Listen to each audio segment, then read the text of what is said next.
Film की शुरुआत में एक परिवार दिखाया गया है जिसमें एंडी नाम का एक आदमी, उसकी पत्नी और बेटी शामिल हैं, जो ज़ॉम्बी के हमलों के बाद सुरक्षित रूप से बोट हाउस में रह रहे हैं। एक दिन एंडी हाउस बोट चला रहा था।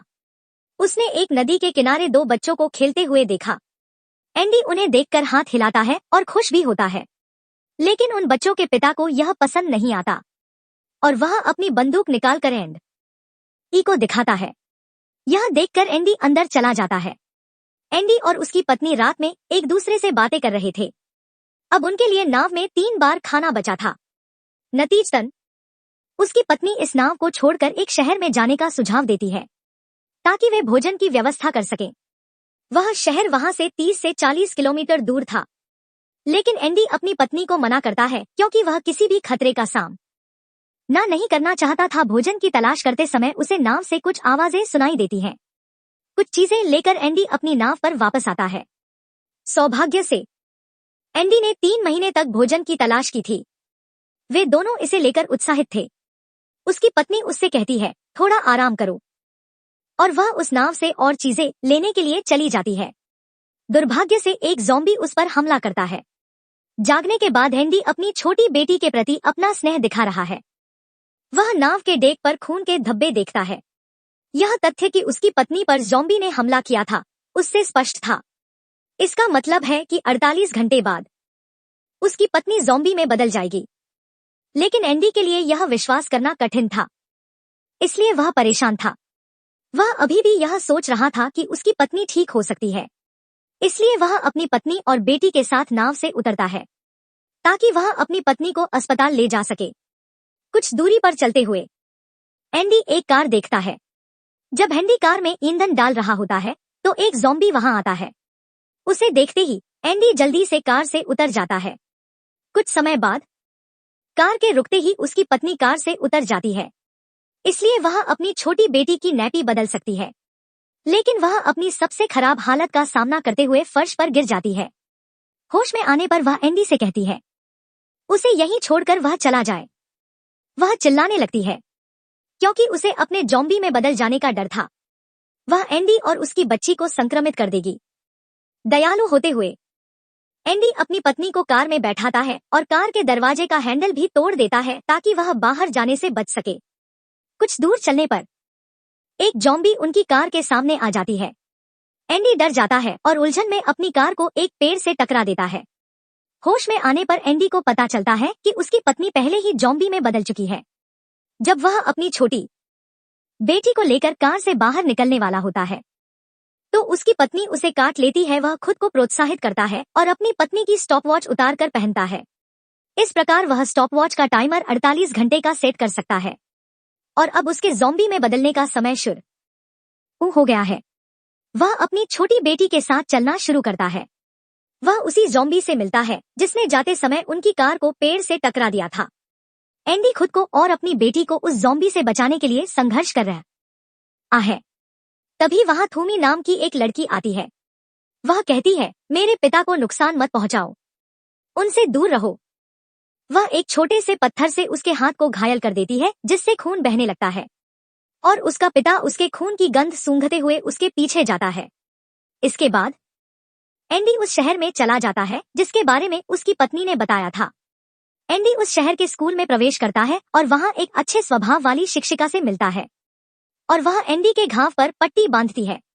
वह से रात के समय यहाँ रहने देती है। दूसरी तरफ थूमी की मां को दिखाया गया है जो स्वदेशी ऑस्ट्रेलियाई लोगों के साथ ज़ॉम्बी पर हमला कर रही है ताकि शहर सुरक्षित हो सके, ज़ॉम्बी को मार सके।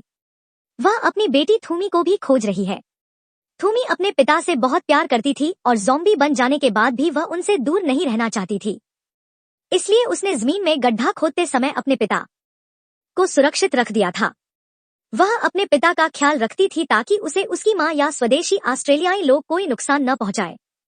तो यही कारण था वह अकेली रह रही थी, खुद को अपनी मां से छिपा रही थी। इसके विपरीत एंडी को दिखाया गया है जिसकी हालत रात में खराब हो रही थी। वह खून की उल्टियां कर रहा था और अपना होश खो रहा था। जब वह सुबह उठता है तो वह जांचता है कि उसके जाने के केवल 32 घंटे ही हुए हैं। अपनी बेटी को लेकर एंडी चला जाता है कुछ दूर चलने पर उसे वहां एक कार दिखाई देती है। वह आदमी कहता है, मेरी मदद करो, क्योंकि उस आदमी का पैर एक टैंक के नीचे दबा हुआ था। एंडी को कार की चाबी देते हुए वह उसे यह टैंक हटाने के लिए कहता है।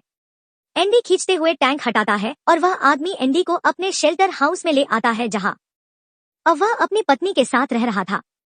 कुछ समय बाद वह आदमी उसे अपने साथ चलने का प्रस्ताव देता है ताकि वह एंडी को अपना काम दिखा सके।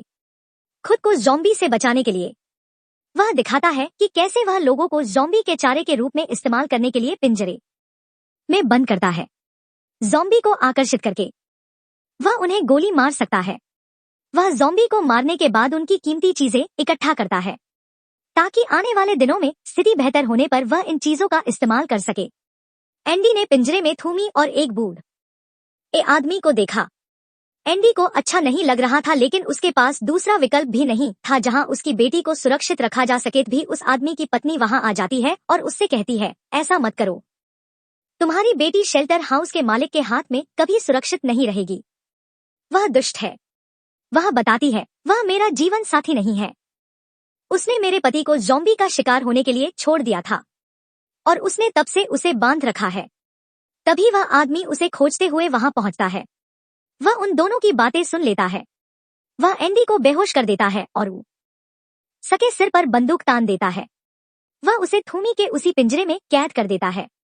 होश में आने पर वह थूमी से विनती करता है, मेरी मदद करो, हम दोनों मिलकर यहाँ से भाग सकते हैं। एंडी ज़ॉम्बी की ओर रस्सी फेंकता है और उससे मांस का एक टुकड़ा बांध देता है। ज़ॉम्बी द्वारा उस रस्सी को खींचने पर पिंजरे का दरवाजा थोड़ा खुल जाता है और वे पिंजरे से निकलकर उस शेल्टर हाउस में वापस आ जाते हैं। इसके बाद वे दोनों एक जगह छिप जाते हैं और वहां से भाग जाते हैं। अगली सुबह एंडी और थूमी एक दूसरे से बातचीत कर रहे हैं। एंडी थूमी को समझाता है, उसके पिता को अब कभी भी बरामद नहीं किया जा सकता क्योंकि वह ज़ॉम्बी में बदल गए हैं। यह सुनकर थूमी एक पेड़ के पास दौड़ती है जहां उसने अपने पिता को बांधने के बाद छोड़ा था, लेकिन उसे पता चलता है कि उसकी मां ने उसके पिता को मारने के बाद उन्हें उस पेड़ में बांध दिया है। यह देखकर थूमी रोने लगती है। वह पत्थर से अपने सिर पर वार करना शुरू कर देती है। एंडी के पास और समय नहीं होता, इसलिए वह वहां से जाने लगता है और उसे अपनी बेटी को ज़ॉम्बी में बदलने से पहले एक सुरक्षित जगह पर रखना था। उसे अपनी बेटी की देखभाल एक ऐसे व्यक्ति को देनी थी जो उसकी मृत्यु के बाद उसकी देखभाल कर सके। थूमी को कुछ समय बाद उस छोटी बेटी के रोने की आवाज सुनाई देती है। वहां पहुंचकर एंडी को पता चलता है कि उस परिवार के पति को भी ज़ॉम्बीज़ ने काट लिया है। वह आदमी फिर से वही बंदूक तानता है। वह उससे कहता है, इस बंदूक में केवल 6 गोलियां बची हैं। वह खुद पर 1 गोली और अपने परिवार पर 3 गोली चलाएगा। वह एंडी से कहता है, वह चाहे तो बची हुई 2 गोलियों से खुद को और अपनी बेटी को गोली मार सकता है। एंडी हैरान रह जाता है और उसे ऐसा करने से मना करता है, लेकिन न मानते हुए वह आदमी खुद को और अपने परिवार को गोली मार लेता है। इस तरह सभी मर जाते हैं। परेशान होकर एंडी बंदूक उठाकर खुद को मारने की सोचता है। उसी समय थूमी वहां पहुंच जाती है। वह एंडी से कहती है, मैं अपने घर वापस जाना चाहती हूँ। आप अपनी छोटी बेटी को हमारे स्वदेशी ऑस्ट्रेलिया वासियों के पास छोड़ सकते हैं। वह आश्वासन देती है, वह वहां सुरक्षित रहेगी। एंडी सहमत हो जाता है। रेल सुरंग से गुजरते समय उनकी नजर आश्रय गृह के उसी मालिक पर पड़ती है। एंडी की छोटी बेटी को लेकर थूमी वहां खड़ी कार में चला जाता है। जैसे ही वह आदमी एंडी को ढूंढता है, लड़ाई शुरू हो जाती है। नतीजतन जब एंडी द्वारा बंदूक नीचे गिराई जाती है तो वह आदमी बंदूक उठा लेता है। इसके बाद वह थूमी को जबरदस्ती कार से बाहर निकालता है। नतीजतन थूमी के सिर में चोट लग जाती है। होश में आते ही एंडी देखता है कि उस आदमी ने उसकी बेटी को गोद में ले रखा है। वह अपनी छोटी बेटी को मारने ही वाला होता है, लेकिन एंडी के कहने पर उसकी बेटी उसे लौटा देता है। इसके बाद एंडी अपनी छोटी बेटी रोजी और थूमी के साथ निकल जाता है, जो सिर में चोट के कारण संघर्ष कर रही थी। एंडी को पता चल चुका था कि उसके पास अब और समय नहीं है। थोड़ी दूर चलने पर एंडी की हालत और खराब होने लगती है और वह जल्द ही ज़ॉम्बी में तब्दील होने वाला था। इसी बीच एंडी की नजर मांस के एक टुकड़े पर पड़ती है। इसके बाद वह थूमी से कहता है, मेरी बेटी का ख्याल रखना, और वह उसकी छोटी बेटी को आखिरी बार प्यार करता है। यह दृश्य बहुत ही मार्मिक है। एंडी को मांस का एक टुकड़ा देखकर एक योजना सूझती है और वह उसे एक छड़ी की नोक से ठीक कर देता है। दूसरी तरफ थूमी की मां और स्वदेशी ऑस्ट्रेलियाई लोग घटनास्थल पर आते हैं। वे थूमी को छोटी बेटी के साथ देखते हैं जब वे लाश को मारने के बाद जा रहे होते हैं। वे दोनों एंडी के पीछे थे। थूमी एंडी को वहां लेकर आई थी।